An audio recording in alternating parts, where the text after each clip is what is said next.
Hi, everybody. I'm Linda Cardwell, and I'm here for International Women's Day for Asphodel-Norwood.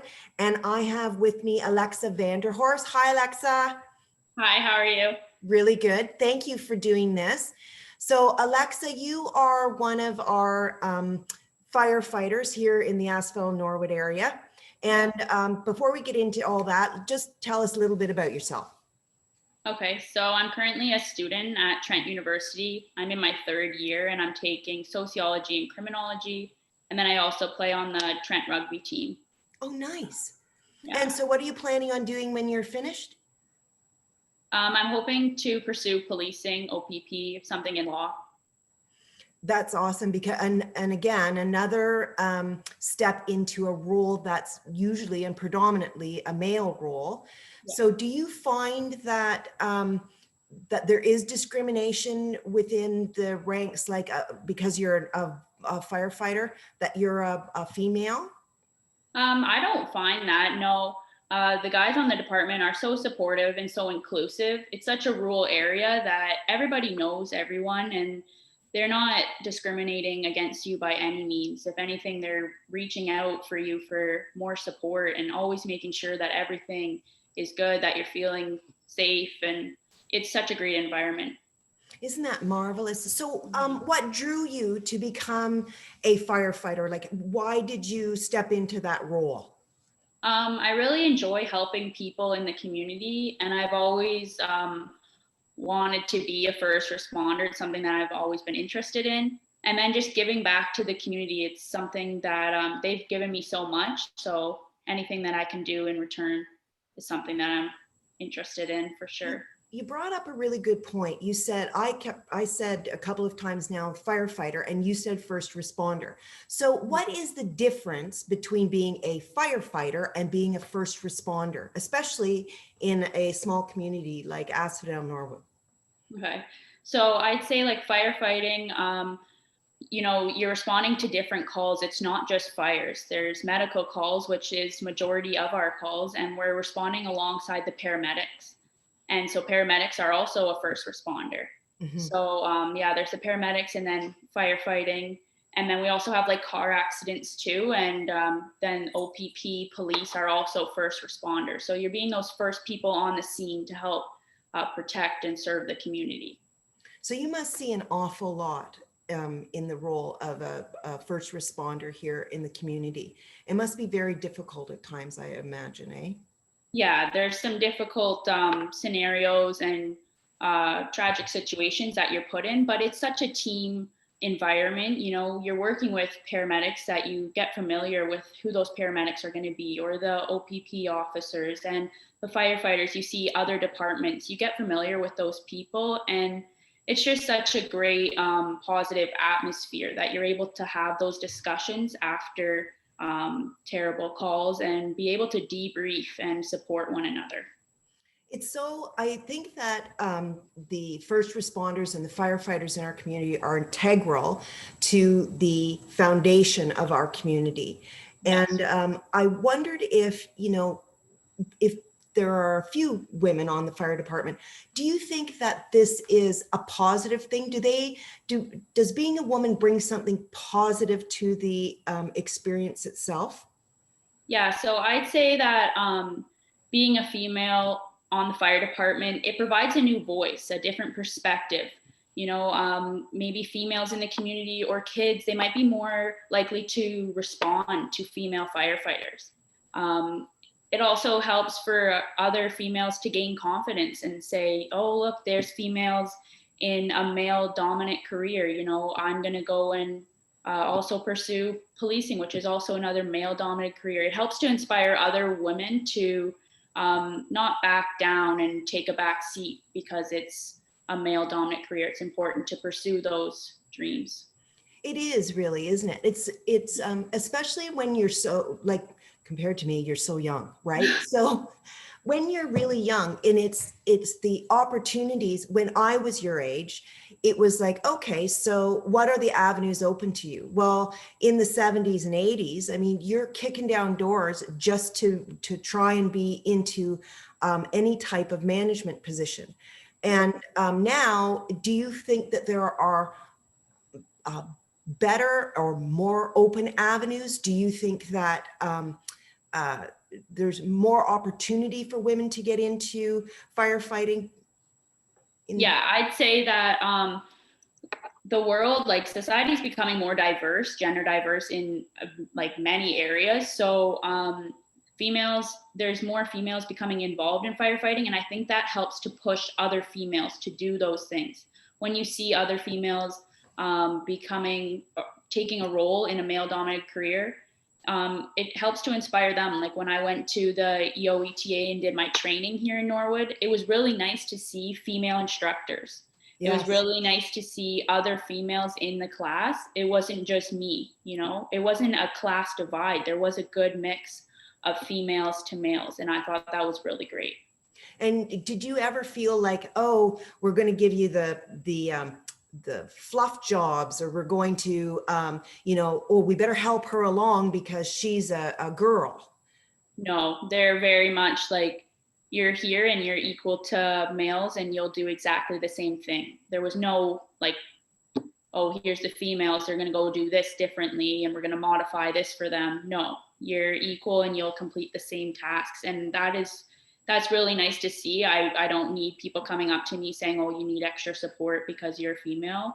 No, I think that's great that, we're seen as equal to males and able to do the things that they can do.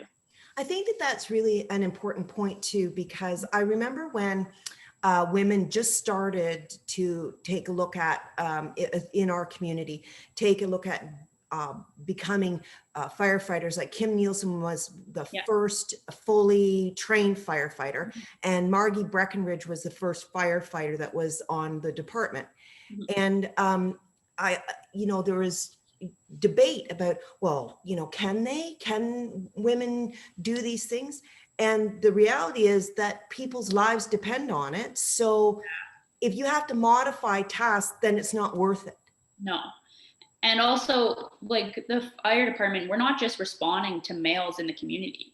We're responding to everyone, right? So we need to have females on there to be able to show that we are representing both females and males. We're gender inclusive. We're representing everyone here. So because we're responding to everybody in the community. We're not just responding to males. That's really significant, because there's so many opportunities for women when you're on a scene. It's like, I remember, various times, I remember having my own car accident. Yeah. Right. So I remember having my own car accident, and all of the police and the firefighters, and they're all, running. I'd like to point out it wasn't my fault too. I just put that in there. It wasn't my fault.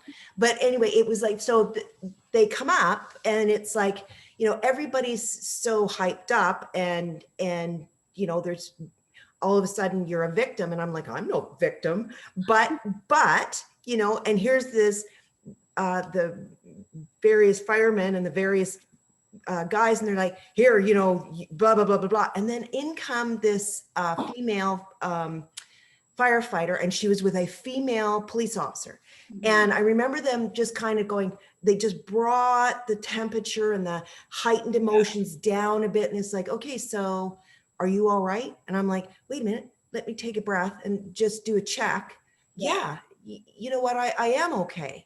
And then they just talked to me kind of calmly. And it was like, okay, so, and here's all the guys, and they're running around, they're doing everything that they're supposed to do.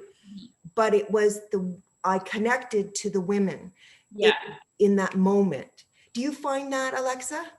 Yeah, like I would say that sometimes females in the community may be more approachable to come to me about certain things, or at medical calls, they may want me to do specific tasks. And guys are very good at their job, and sometimes it's just important to have both females and males there to make sure that you can approach the environment in different ways, right? Females provide a different perspective and males provide their own perspective. It's important to have a blended version of both of those. It's funny, because that to me is the real definition of equality, Equality doesn't mean the same. It means that, you know, that you bring different skill sets and different things Yeah. to the table, Mhm. and you're provided with the same opportunities Yeah. in, you know, who's the right person, the right, you know, tool for the job. So you don't use a wrench at the dentist's office, or God, I Yeah. hope not. But, you know, it's the right Yeah. person for the right situation. And being welcoming of all those different perspectives, right? Mhm. Mhm.